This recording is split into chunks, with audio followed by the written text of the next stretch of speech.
Hey everybody, welcome back to your Donna Jones podcast. I'm Dawn Zoldi, your host and the CEO of P3 Tech Consulting. We are kicking off a brand new month. It is actually October. I cannot believe it. And this month is dedicated to the theme of tech ecosystem. And the sponsor of this month and a great role model for this month is who we have with us as our guest today, Don Berchoff from TruWeather Solutions, a friend to this show and probably to many of you that are already out there. So great to have you back on the show, Don. Oh, Dawn, thanks for having me. I love talking weather and technology, as you know. Absolutely. And this drone industry, advanced air mobility, VTOL is not possible without having a handle on the weather. And I know that's your life's mission. So let's talk a little bit about you, Don. I mean, probably a lot of folks out there already know you. And by the way, if you don't know him well, you guys need to watch our Full Tilt episode with Don. He goes through his whole background and how he sparked his passion for weather when he was just 7 years old. So it's such a great show. Absolutely check that out. But Don, tell us a little bit about your background. Dawn, like you said, I grew up in New York, and 7 years old, there was a big snowstorm in New York City. I almost got the mayor fired. And I don't know what it is about weather. It's always been a curiosity. Most weather people know when they're very young, they want to be meteorologists. And I think it has to do with curiosity.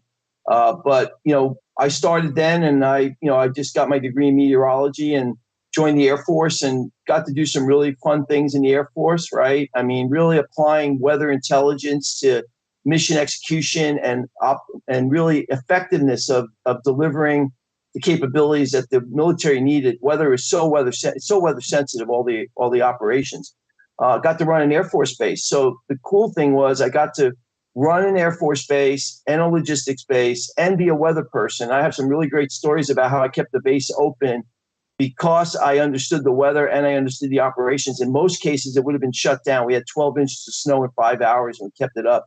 Wow. But then I left the military and went into the Weather Service, 4 years working on technology as the science and technology director, and learned a lot about all the great capabilities that are trapped in the labs and universities that are just not getting out through the system. And, this is not a criticism of the government, but, there's limitations of what it could do. And the advancement of technology is so fast.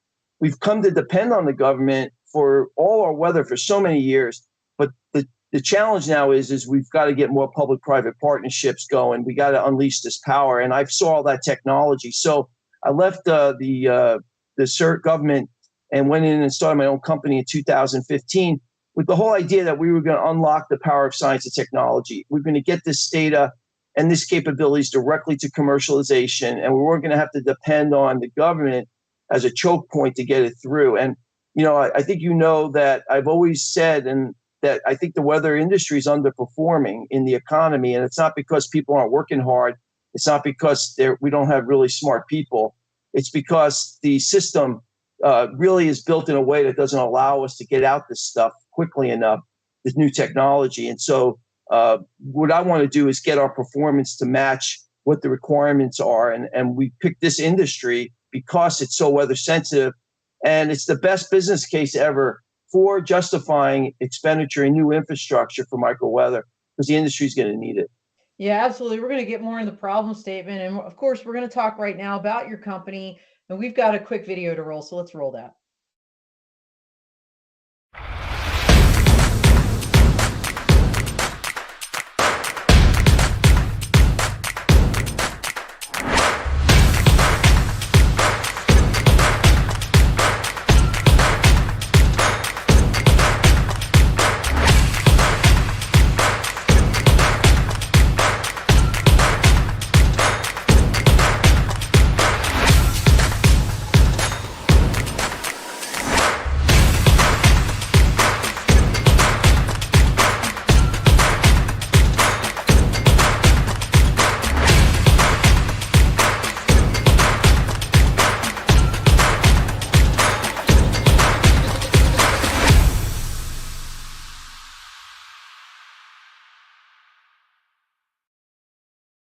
I love that. And of course, the lightning at the end, because that is not what you want to see when you're trying to operate. But The video did a great job, but I love to also hear in your words, Don, what exactly TruWeather Solutions does. Our focus is on collecting data and turning that into useful insights for end users to make better decisions, right? And in our case, it's weather data, it's micro weather data, it's analytics that go into processing that data, and really the analytics help us focus on the pain points of a specific industry. In this case, it's the drone industry, and the pain points are very clear to us and to the operators. So we work on that to really hone that information. And we offer this through a whole host of services for our SaaS platform, V360, and also through our professional services and consulting, where sometimes you just have to talk to a human in weather. Weather is just, it's still a lot of art. There's a lot of science, but there's a lot of art too because of the lack of data. So that's what we do. We just try to help you get more flight time. We want to get back 30% of what you would lose otherwise in flight time without having more certainty and better data. On that slide we just had up, it said weather tax, right? And you had trademarked that term. Tell us what you mean by that. Tax is something that came out of, I was at an eVTOL Insights conference last November, and there was an OEM brief on how much they were going to fly their new aircraft, for air taxi services in certain cities. And what I recognized pretty quickly sitting there was they really were talking about revenue numbers that had not included what I considered the weather impacts on their operations. There's a lot there, there's weather you can't do, there's some weather you can't do anything about, right? It's just what it is, right? But there's also this area, this bubble where, there's uncertainty that causes weather cancellations and delays. So I like to call the weather tax, I define it as Mother Nature's, price Mother Nature imposes upon your operations, whether it's real or perceived. And perceived is where people think something might happen, but it doesn't really happen. So that's part of the weather tax, right? You're paying a price for that. And most of the time, it's about 30%. Really, the weather tax is about 30%. Of course, it changes based on areas you're in the country. But the bottom line is that I tell people, like a good accountant, we can help you get back a refund on that weather tax, some of that weather tax. And that's what we're focusing on in TruWeather. Awesome. Now, obviously, that's part of the problem statement, and you alluded to it earlier when you mentioned choke points in the government as an example. Amazing things happening in academia that are not maybe translating over, time lags, and low altitude weather, microclimate in particular challenges. So let's focus on the microclimate and the exact problem statement that we're looking at there, because I don't know that people fully appreciate. If people look out the window and, oh, it's raining or it's not, right? Or even if they're visual line of sight and they're a drone pilot, right? Because we talked about this on Clubhouse, right? We had Fire Mech Tech Rob on there from California saying, I could be standing there and my guys back in the ops center are telling me it's clear, and I'm flying this thing out, less than a mile, and it's hitting a patch of fog, half a mile out. So tell us about this microclimate problem statement that you're trying to solve in TruWeather. Well, microclimates have always existed, right? When you drive in the country in the morning, you could go in and out of a fog bank. You could go from clear to a localized fog in a valley or with the river. You've lived in Florida where you can have rain on one side of the street, not on the other side of the street. Even at airports, we have microclimates. It's kind of interesting. The observations that are taken at an airport, everybody considers that gospel. Like, one question I get all the time is, well, how relevant is the observation at the airport to the area around the airport? And I say, it depends. I said, the only thing I can guarantee you is that the observation at that location it's taken is accurate. I can't tell you 10 feet away or 20 feet away if it's accurate. I've been on Air Force bases where, we're reporting, I almost got thrown out of Korea by a fighter pilot, because we're at Kunsan And my observers were calling the aerodrome visibility 7 miles, but they were diverting because on approach end of the runway, they couldn't see the runway. And so this is the kind of stuff I've lived with my whole life. So I know the limitations in our current weather systems. I understand the microclimates. And microclimates, we got away with it for many years with the current aviation weather system. If you talk to helicopter pilots, they'll tell you that it scared the hell out of them sometimes, right? Because they didn't know what's going on. And a lot of those microclimates are not captured in our models. They're not captured in our data. We cannot measure. We have very few measurements below 5,000 feet. We do 2 balloon launches a day at 77 locations, and we have aircraft that land at airports that come through the lowest 2,000 feet of the atmosphere. We get some data, but 97% of the country, we do not know what the real cloud height is. That's 97%. And Don, even you're talking even just at the airport, if those readings are accurate at all. But someone like Fire Mech Tech Rob, who's out on the coast, for example, in California, may not be near that airport at all, and that's the weather. I think that maybe his app is pulling up. Right.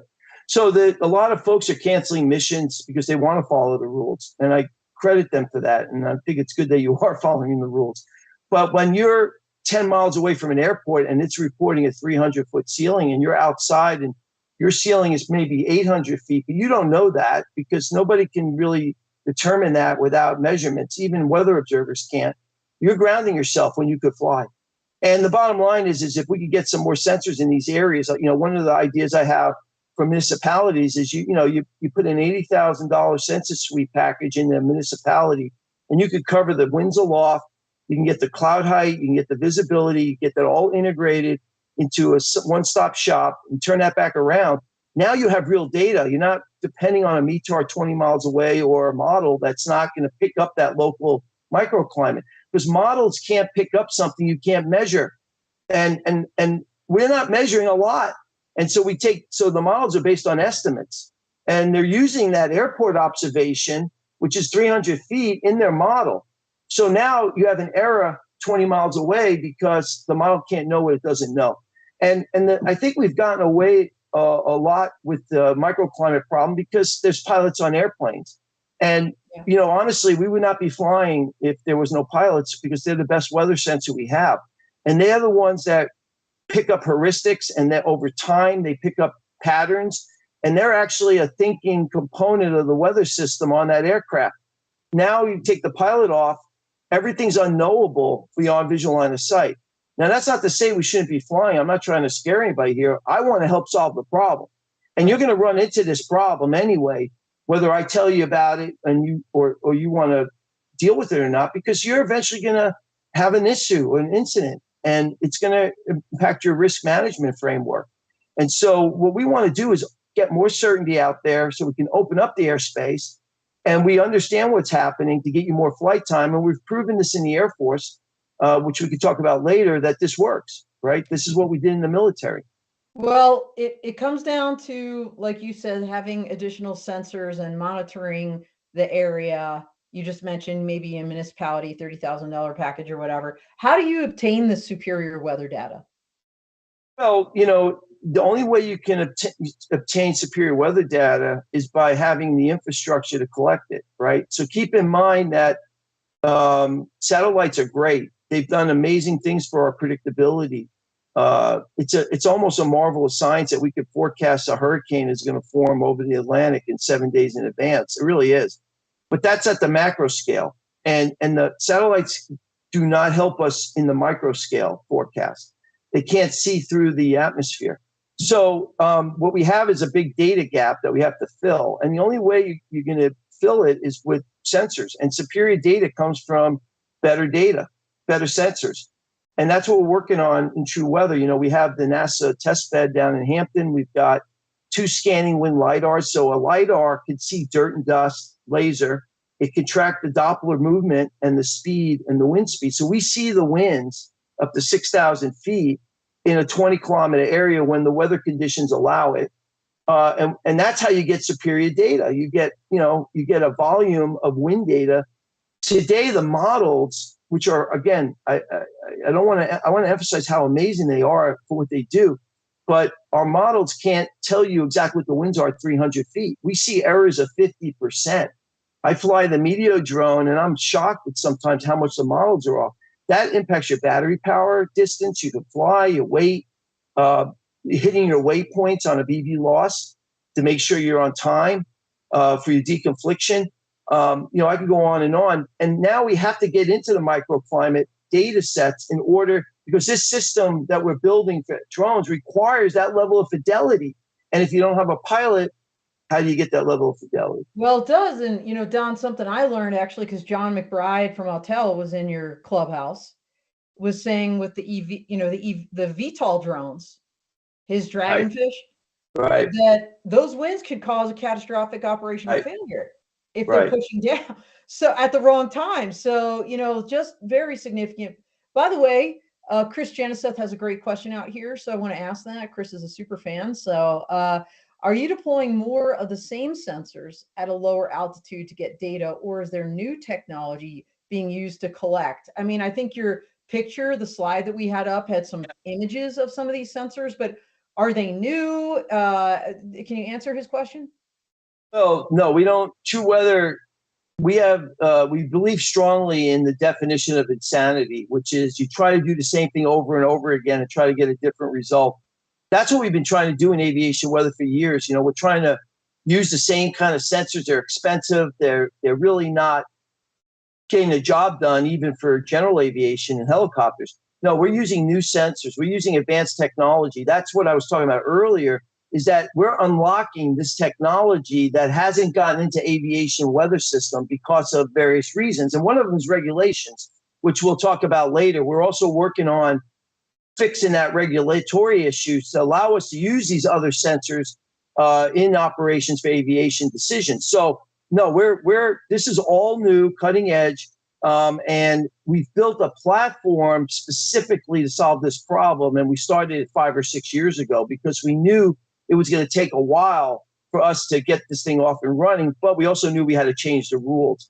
And that's what we're working with the FAA on right now. So these sensor types that we're talking about here will be allowed under future rules. And there's a standard out there called ASTM F38, which we'll talk about later. But that standard is going to become somewhat accepted and by the FAA. We're working with the FAA. FAA has been awesome on this. FAA, by the way, everyone complains about, FAA slow, whatever. I will tell you, the weather folks and the flight standard guys that I've been working with, they know about this problem. They're excited that there's actually commercial companies helping to solve the problem faster than it would have happened otherwise. And they're on board with these new standards. So no, it's all good new stuff, cutting edge stuff. And for Chris and everybody out there, we're not going to have time to dive deeply into all these sensors, but if you go on TruWeather's website, my website, P3 Tech Consulting, under product releases, we did a video with Don where he very specifically talks about all of these different the sensor network that he's using to blanket the country. So check that out. We do have a couple more questions. Gosh, we have so much to cover. So we've got Scott F out there saying, not sure if it can be, but has or can AI be leveraged to any degree to help solve this problem? So yeah, AI could be leveraged, but I'm glad you asked this question. Remember that to do good AI, you have to have a training data set that's accurate, right? That's the number one rule. And there are people out there that are claiming that we can improve weather prediction and understanding with AI, but they're not using accurate data sets to run them. So the way we understand our historical weather data in the United States, which is important, you have to have historical data set, right? So you have to go back and train, is that it's all based on a model. We don't have enough real data to actually build an AI training data set with real data above the ground. It's like garbage in, garbage out. So the model, what we do is we look at the data we do have, which is not very sparse, above the ground, below 5,000 feet. We then try to fit that to a physical analysis of what we think the atmosphere would look like with that data, and we fill in all the gaps with these equations that may or may not be accurate because we don't have real data. And then we put that away and say this is an historical data set. And sometimes it's at 25 kilometer resolution. So yes, the answer is we can use AI, but you have to have the right data. And so closing the gaps with these new data sets is going to allow us to significantly improve AI and the use of AI in short range weather prediction, and will help to solve this problem. But you got to get the data. No, absolutely. And who's paying for this data, Don? Because Chris Genesis did some magic math out there. 19,000 cities at 80,000 a pop is like over $1 billion price tag to deploy. Who's paying for this? What's going to happen is you got to change your mindset about weather. I mean, unfortunately, we've gotten to a position here in this country where everyone expects free weather data because the government has provided free weather data. But I always tell people that free is not free, because we're seeing a 30%, 40% attrition rate right now in drone operations for weather that shouldn't be that high. So everyone is spending money now trying to work around the weather. And so I've done the math on this, and I'll give you some math. And I love the question though. No, it's a good question. The math is you amortize the cost through services across millions and millions of operations that are happening every day. And so I'll give you an example. If you're talking about an air taxi that's flying, I'm going to use air taxi as an example. Now, I'm very confident that drone operators will pay 15 cents a flight eventually for this data, because I'm going to save you 60 cents a flight. And now you have to prove that, right? And that's what we're going to do down in Dallas, Fort Worth, which we're going to bring an economist in to prove that, because I know people don't believe it, right? Because you can't believe a weather guy, right? Who trusts a weather guy? They're only right half the time.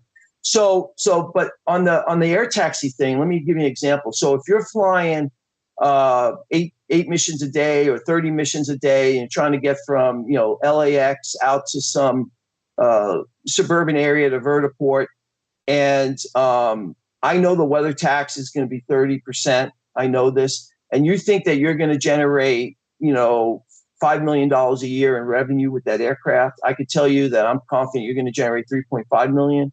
It means you're dropping, you're losing 1.5 million to the weather tax. Now, what I know is I can get you back 30% of that with the right sensor suites. I'm talking about the right ones, not the ones everyone is used to using.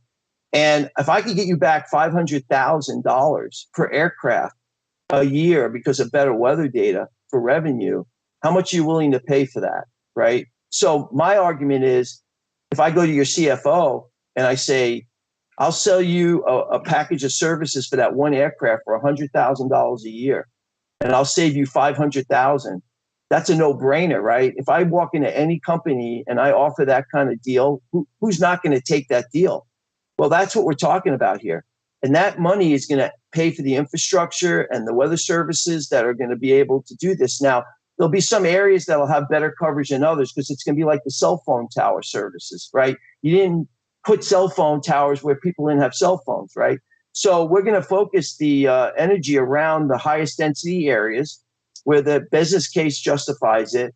And then you'll have your small drone operators that'll be able to use that data. You'll have your larger AAM, regional airport to regional airport operators. You'll have your air taxis. And by the way, this data is now going to be used for other verticals that don't have this data that need it. So my argument here is that the data will get paid for because it'll make sense to ROI. You guys will want to pay for it, and we'll be able to drive that cost down. The more people that use it, the lower the cost becomes. So it's a very good business model. I've been looking at this for about 15 years.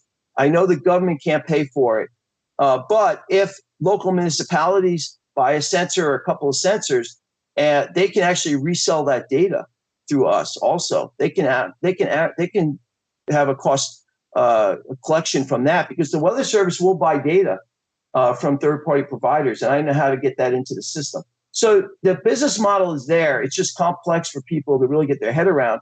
But the bottom line is you got to believe. If you believe that there's a problem and you understand that problem, we do have a solution, and you have to just go with that and understand it's not going to be the way you've been thinking about weather for 20, 30 years. It's going to be a totally different approach. Yeah, and like I said, everybody, go check out the video I did with Don about the weather sensors if you want to get a deeper appreciation. I mean, some of these sensors are little tiny anemometers that can actually go on the top of a drone that only cost a couple $100. So you know, we're not talking millions of dollars necessarily. It's a wide range, a lot of different types. So check that out. But Don, I want to talk about the types of services that TruWeather offers. You know, you're working with all of your partners to put out these sensors.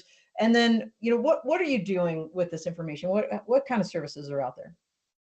Well, first of all, if there are no extra sensors, we have still the best mix of weather data. We pull in the best of the best. The beauty about TruWeather is we're agnostic. We'll work with other weather companies if they have a better solution. If they work with us, we'll integrate it. We want people to look at us as the Uber weather integrators for the UAS and AM industry, because it's very hard for an end user to figure out what to use, right? And that's why we call ourselves TruWeather.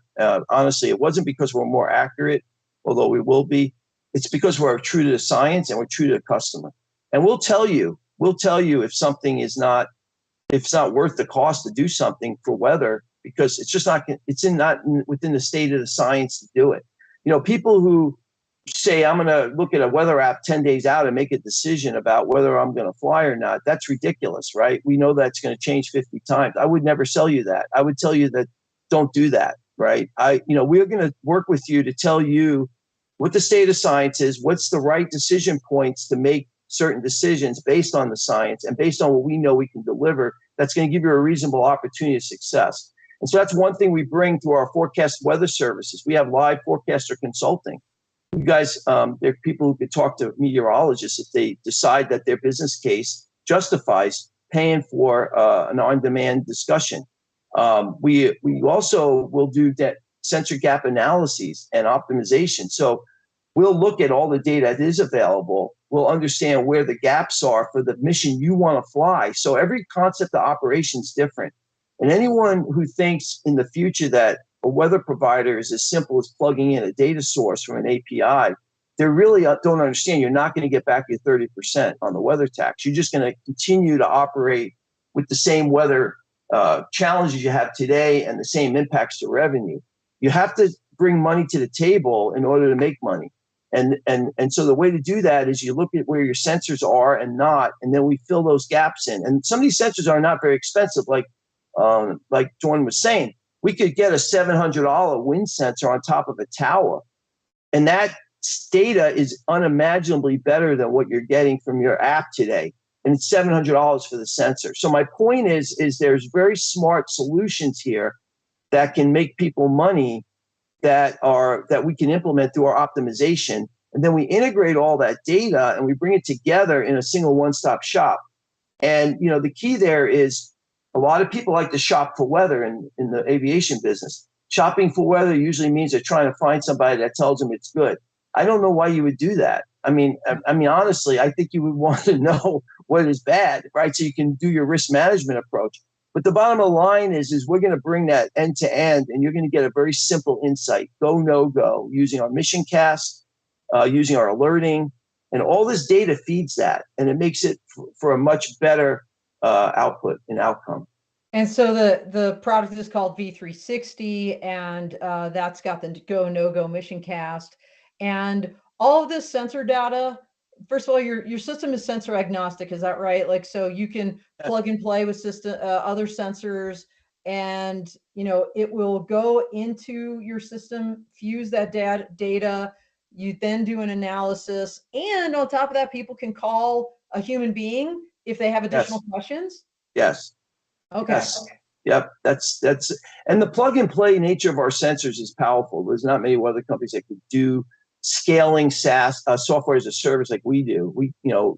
And have plug and play sensors. Now we have about 7 or 8 different sensors today we can plug and play. We can't do all of them yet, but we'll work with you on that to figure out what's the right solution. And if you have a sensor that you think you need, we can work on integrating that. But the plug and play is you plug it in and it shows up in your API feed. You plug it in or it shows up on our dashboard, our graphical interface. And that's the power of TruWeather. That is awesome. Don, you have been thinking about weather since you were 7 years old, deeply about this particular industry, as you said, since 2015, or probably even before that in the military, because you were seeing drone and crewed aircraft operations. Tell us a little bit about the thought leadership you've been involved in at the national and global level. Yeah, so keep in mind that, when I was in the Air Force, I ran operations that had over 500,000 weather briefings a year. And I'm sorry, in my career. And I never had one come back as an aircraft accident. So my people, I understand how to solve these problems and do it safely. And when we worked in the TACC, the Tanker Airlift Control Center at Air Mobility Command, we were overseeing 100,000 missions a year, flying around the world, tanker and airlift missions.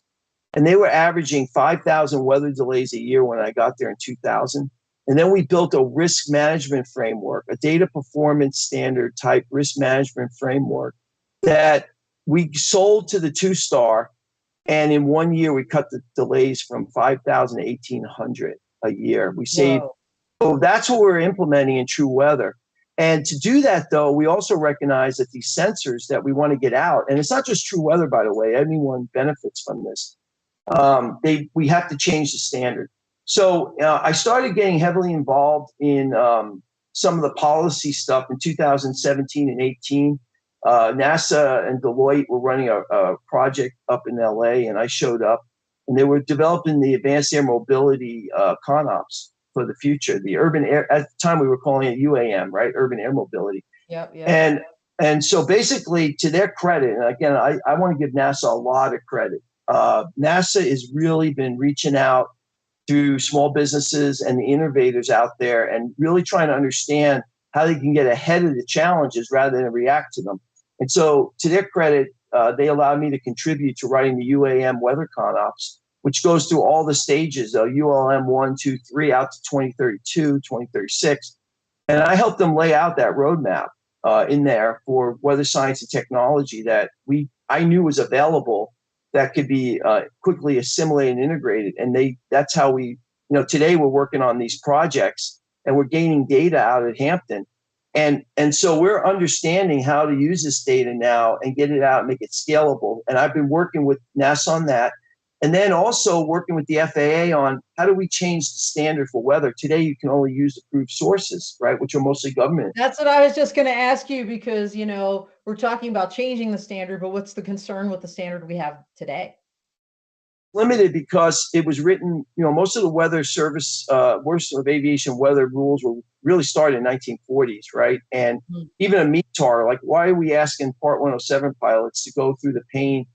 I would use a word in front of that starts with an A, like pain, to learn how to decode a METAR when it's really not necessary anymore because you have everything's translated. The METAR was invented because you only had a teletype and you had 140 characters and you had to describe what was happening at an aerodrome and get that out to people, right? Well, we could do a lot better than that. We're not Twitter, right? 140 character limitation.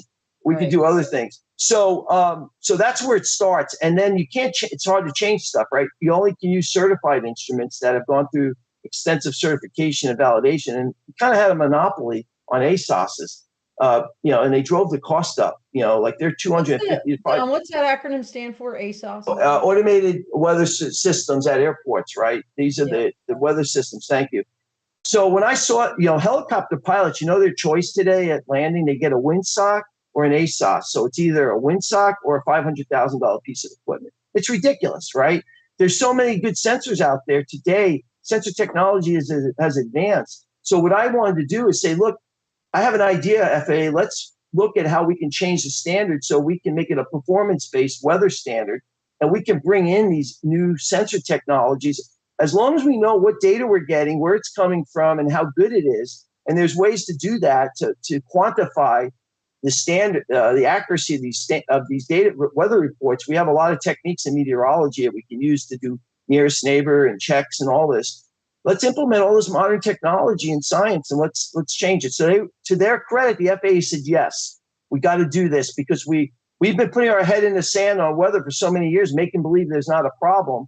But then I talked to Rex Alexander and he tells me how many times he almost lost his lunch trying to land, at an airport in an urban area where the winds are blowing around the building and having no weather measurements. And so by the way, Rex Alexander is If you guys don't know him, he's like the king of vertiports, a helicopter pilot for the Army, former helicopter pilot, and CEO of 5 Alpha, good friend. We love Really Brad. good. And so Yeah, but that's scary, you know, his like stories drive me. Yeah. that he's saying like, you know, he almost crashed multiple times because they had like zero weather awareness flying the helicopter. So this problem's always been there. We just ignored it, right? So now we got a solution, and even in Europe, they didn't have weather as a mandatory service in their USpace, USS, Unmanned Aerial Systems Service Supplier. And the reason they told me is because they didn't know what to do with weather. They just didn't know what to do with it. So when they saw the standard in draft, they said, "Boy, you've given us the roadmap now." So we're working on testing this standard. This standard will allow the use of different types of weather data not allowed today, IoT type things. And that's going to help us close the gaps, because now people will invest in data because it's not as expensive to help them fill these gaps. And then TruWeather will be there to capture all this data and turn it around, and you'll be legal to use, right? And so So Don, it's ASTM that is creating the standard. What's the, is it 38? What's the working group? 38 working group on the ASTM. Yep. And the standard still has to be, adopted by the civil aviation authorities around the world, including the FAA. But what they're going to do is work with us to, well, not just us, but other weather companies to figure out now, how do we actually do the methods and means of compliance of validating and quantifying data sources without having to go through the certification process of the past. And we're working with them on that. And there's money been, FAA's got research money to do this. I like to think I was part of helping to get that money, because I was making that business case to the FAA and through the people in the FAA taking that forward to their leadership. Yeah. And so now, this is going to come together, and we'll probably see an advisory circular in about 2 years that says you can do all this, use these services. But in the interim, what we're going to do is we're going to do what the rest of the industry's been doing in the UAS, is test and demonstrate capabilities under waivers and controlled environments. And now, so, how does that work with the new, what is it called, the NTAP? What does that stand for again? Near-term authority process, or near-term application process, one or the other. Yeah, I but the think whole it's near-term application process, and that's like with UTM and the FAA. The whole idea there is, we've had these IPPs, I call them, Beyond Program and FAA, and they've allowed, operators have been putting in waivers for exemptions to fly BVLOS. What they're trying to do in the FAA is build templates so that you can pick a use case that matches your template, and you don't have to go through the process of, it'll be a much quicker approval process for what you want to do. And so whether, to the credit of the FAA, is third-party weather providers or other service providers in UTM will be allowed to use this waiver process also. And so what we're gonna do is put in a package, and we're gonna have different use cases for different operations.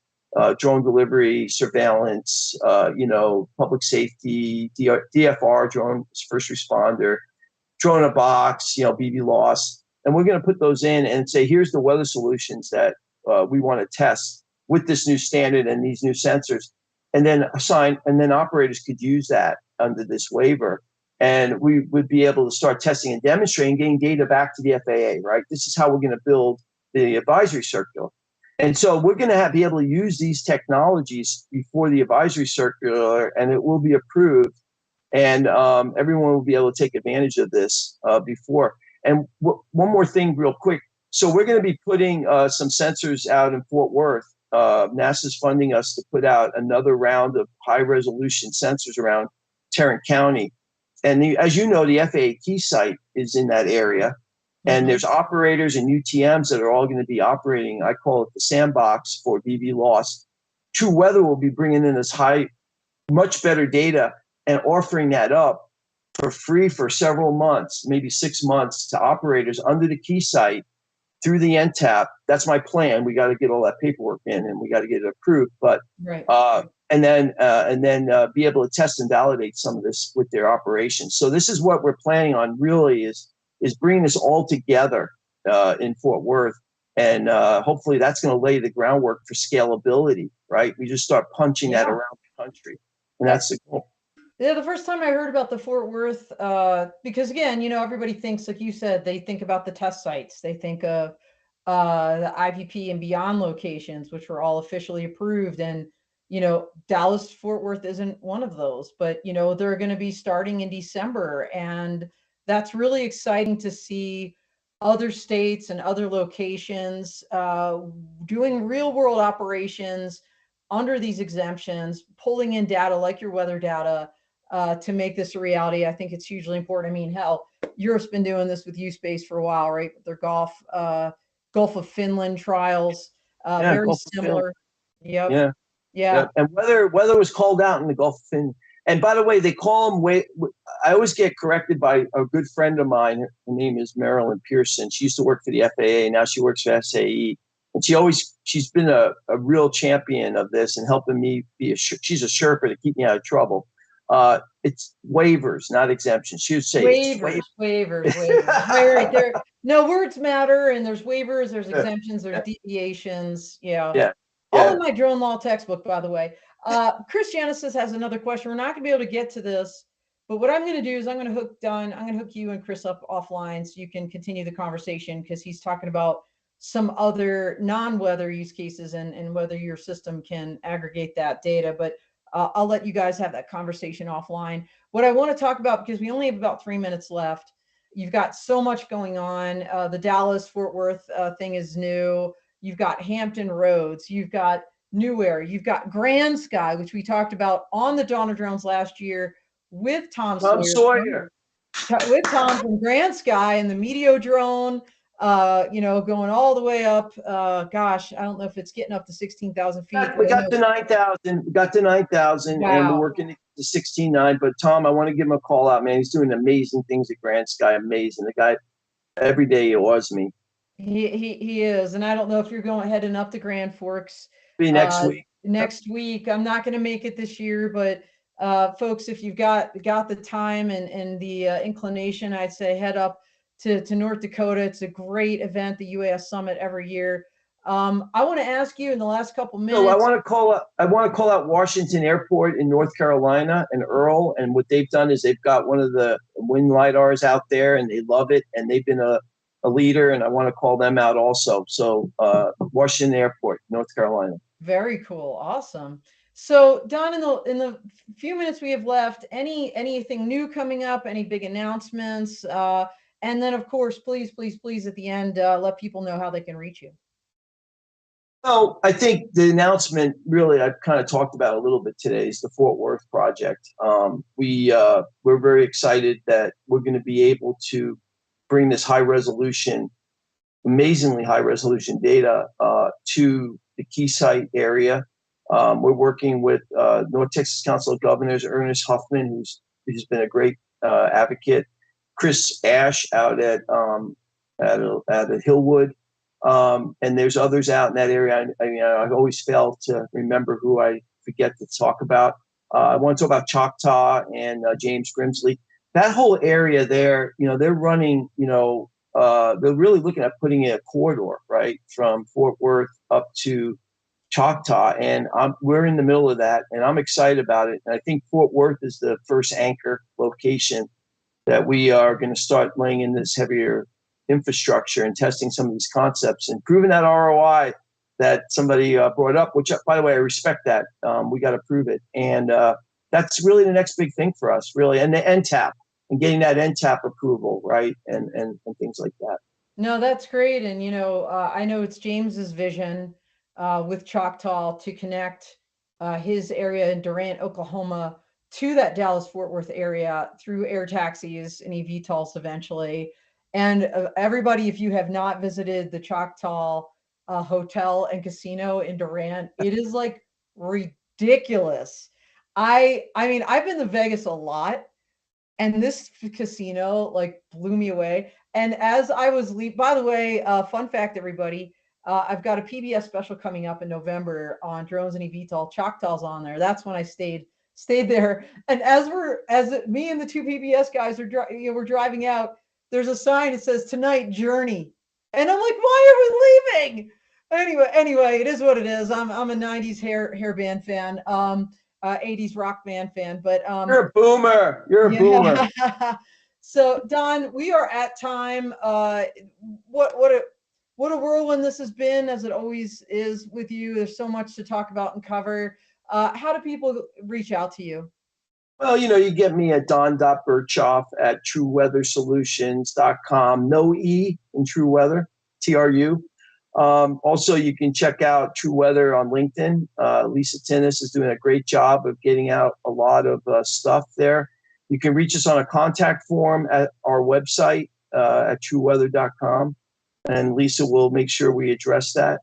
So yeah, those are some of the best ways. You can always just write me an email. Like I said, I'm very approachable about this. I like to hear the stories. I like to understand what the pain points are, and I like to talk about the things that people are having trouble believing are possible, because it really is. The technology's there, the will's there, the rules are going to be there. Let's not stifle the system because of our lack of creativity or outside the box thinking. Let's move forward. And I think that's really the power of being in this industry, right? There's so much good in this industry. I got fired up yesterday. I'm up here at the Tram Conference Summit, and I was just, Bronwyn was interviewing me, and I was getting excited about the fact that you have all this new technology we can use. Let's take advantage of it, right? Let's make it happen. So I'm sorry I missed that. Bronwyn Morgan, CEO of Zeo Air. We are all three of us are members of Ultra, the Urban Low Altitude Transport Association, from the beginning of when that was formed, but all good friends. So anyway, well, we are a little over time actually, Don, and we're gonna have to wrap this up. So everybody out there, thank you so much for your engagement, your questions. Get in touch with Don if you have anything further. Everybody, we are out here.